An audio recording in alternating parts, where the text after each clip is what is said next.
Pages and Pods presents Restoring the Sacred Conversation, exploring the work of Masanobu Fukuoka, Aldo Leopold, Stephen Harrod Buhner, and Jonathon in relation to Rudolf Steiner. Let's start with a quote from Fukuoka.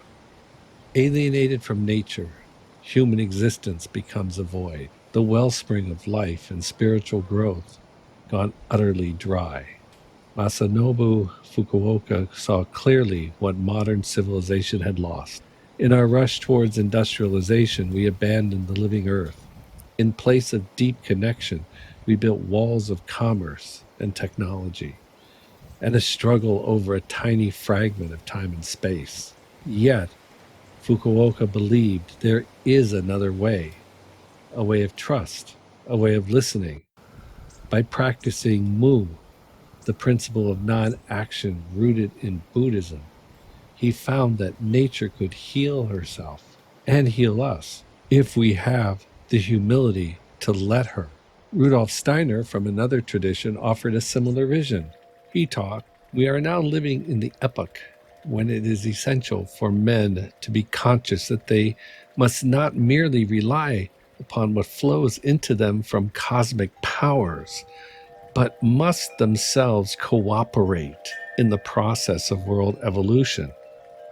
In the agricultural course, GA 327, Steiner described the farm as an agricultural individuality infused with earthly and cosmic forces.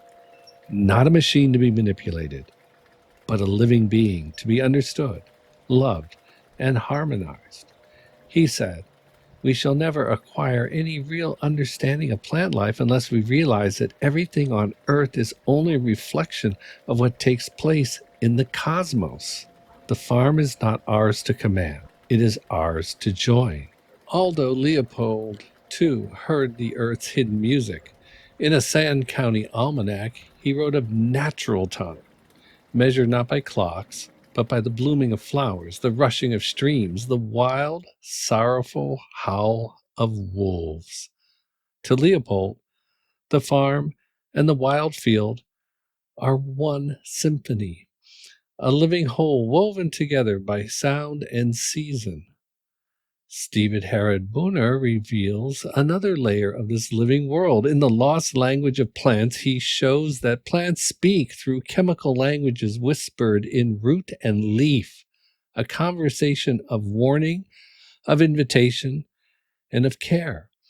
Nature, in Buhner's view, is intelligent, a great mind, alive in every root and blade. So we must ask, how do the ideas of Leopold, Buhner, and Fukuoka resonate with Rudolf Steiner and biodynamic agriculture? Well, each one affirms what Steiner knew. Life is not separate, it's woven. The soil is not inert, it's alive. And the farmer's task is not conquest, it's participation.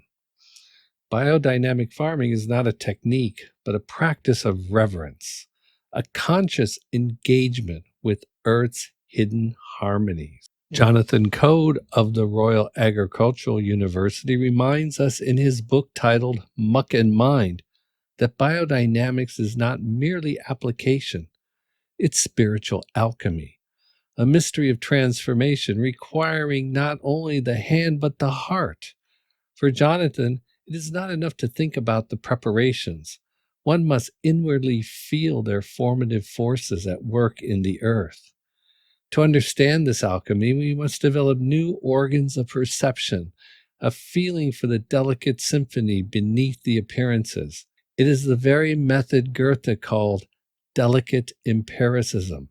You might ask, how will biodynamic agriculture restore spiritual meaning between humanity and the earth and draw cosmic forces back into our lives? In GA 209, The Cosmic Forces in Man, Steiner said that it must become possible for man once again to regard himself not merely as an earthly being, connecting his form and his life simply and solely with earthly forces of heredity, digestion, the influences of autumn, spring, wind, weather, and the like.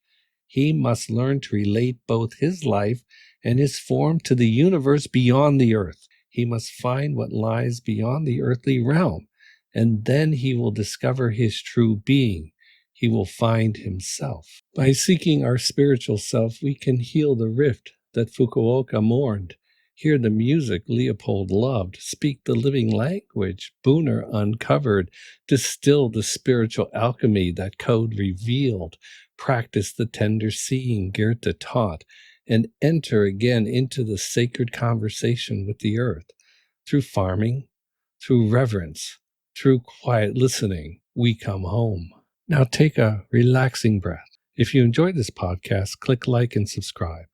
Look at the list of books and links provided in the show notes below to do your own investigation into the writings of these authors.